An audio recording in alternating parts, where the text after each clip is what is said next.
오늘은 항상 함께 있으리라 라는 제목으로 하나님의 말씀을 함께 나누겠습니다. 어제 큐티 본문을 뒤돌아보면 예수님이 부활하셨다는 사실에 대한 선포와 더불어 그에 대한 각기 다른 두 부류의 반응을 볼 수 있습니다. 첫째는 예수님의 죽으심을 가슴 아파하면서 그분을 기억하기에 힘쓰던 여자들이었는데요. 이들은 예수님의 시신이 있던 돌무덤에 와서 천사들을 만난 후 주님이 부활하셨다는 사실을 듣고 제자들에게 이것을 알리려 달려갔었습니다. 이들의 마음에는 부활의 소식에 대한 두려움과 또한 동시에 큰 기쁨이 있었다고 어제 말씀은 증거하고 있습니다. 둘째는 예수님의 시신을 지키고 서 있던 경비병들이었습니다. 이들은 부활의 소식을 전하는 천사들 앞에서 엎드려 떨며 죽은 사람과 같이 되었다고 성경은 기록하고 있습니다. 즉, 예수님이 부활하셨다는 이 동일한 소식 앞에서 여인들은 큰 기쁨을 누렸고 이 경비병들은 무서워 떨 뿐이었습니다. 우리가 알다시피 이 여인들에 의해 예수님의 부활 소식은 사도들에게도 전해졌고 그들을 친히 찾아와 주신 예수님에 의해 부활은 확실하게 증거되었습니다. 끝이라고만 생각했던 죽음이 결코 끝이 아님을, 신앙의 실패로 무너져 있던 자신들에게도 소망이 있음을 주님은 친히 보여주셨습니다. 그러나 그 무덤을 지키던 경비병들, 이들은 두려움에 떨며 오늘 말씀 속에서 대제사장을 찾아간 것을 확인할 수 있습니다. 여러분, 대제사장이 누구입니까? 예수님이 십자가에 못 박혀 죽도록 사주한 유대교 종교 지도자들이었습니다. 이들이 예수님의 부활 소식에 대해 들었을 때 보인 반응은 참 답답하고 슬프기 그지없습니다. 자신들의 가려진 눈으로는 도저히 부활을 이해할 수 없었기 때문에 그들은 이것을 절도 사건으로 마무리하려고 했다는 것입니다. 그래서 거짓 정보를 흘리고 이야기를 꾸며내기 시작했습니다.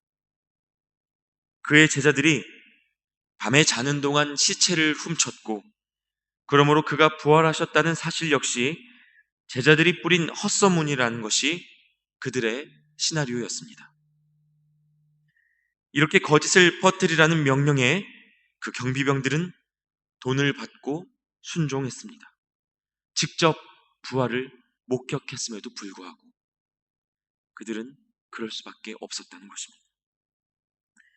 여러분, 이것이 얼마나 큰 비극인지 모르겠습니다. 주님을 구주로 따르던 여인들은 직접 찾아오신 예수님을 만난 후 부활의 기쁨을 누리고 그것을 제자들에게 전하는 도구로 쓰임받았으나 대제사장, 즉 세상의 권세의 종로로 타던 경비병들은 부활을 두 눈으로 목격하고도 거짓을 퍼뜨리고 복음을 가리는 어리석은 삶을 살게 되었다는 것입니다. 이것은 우리가 가진 생각과 마음의 뿌리가 얼마나 중요한지를 보여주는 부분입니다. 우리의 마음이 예수 그리스도를 향한 신앙의 뿌리 내리면 그분이 행하시는 더 큰 기적을 목격하는 삶을 살게 되지만 세상의 권력과 나 자신을 배불리는 삶의 마음이 뿌리 내리면 그분의 기적을 보고도 믿지 못할 뿐만 아니라 다른 사람을 속이는 거짓된 삶을 살게 된다는 것입니다. 여러분은 어떻게 세상을 바라보고 계십니까? 주님의 부활 안에서 기쁨을 발견하셨습니까? 그분의 부활하심이 기쁨으로 뛰어가 증거할 만한 소식으로 믿어지십니까? 물론 부활을 믿는다는 것은 우리의 힘과 능력과 의지로 가능한 일이 아닙니다. 오늘 말씀 속에서 11 제자들 역시 예외가 아니었습니다.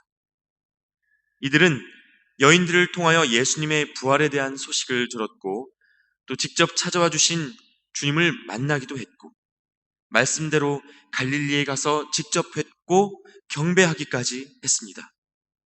하지만 오늘 말씀 17절에 보면 이 제자들은 그분이 승천하시기 직전까지도 주님의 부활에 대한 의심을 떨쳐버리지 못했던 것을 알 수 있습니다. 그러나 여러분, 우리의 이해와 감정에 의지하지 않기를 바랍니다.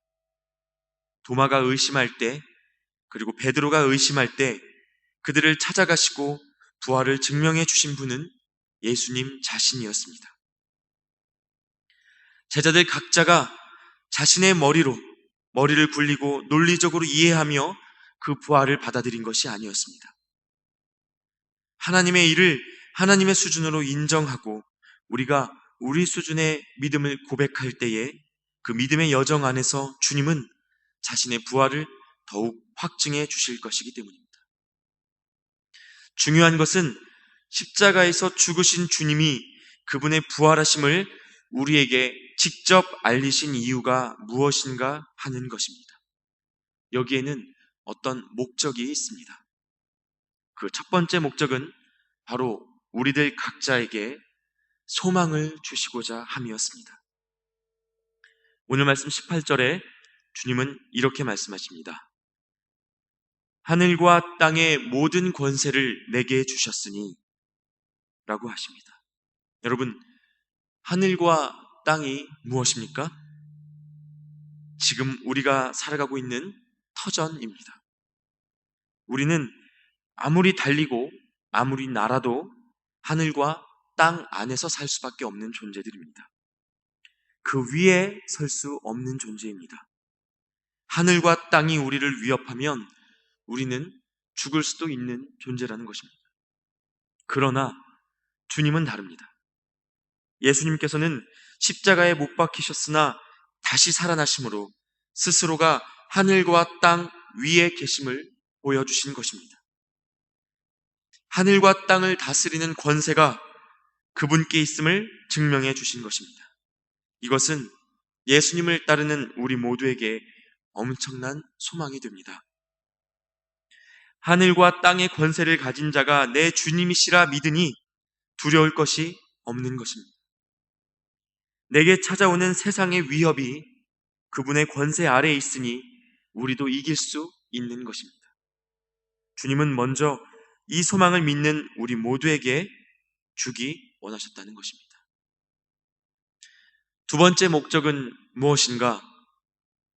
부활에 대한 소망을 주심으로 우리 각자를 열방을 향한 증거로 삼기 위함이셨다는 것입니다.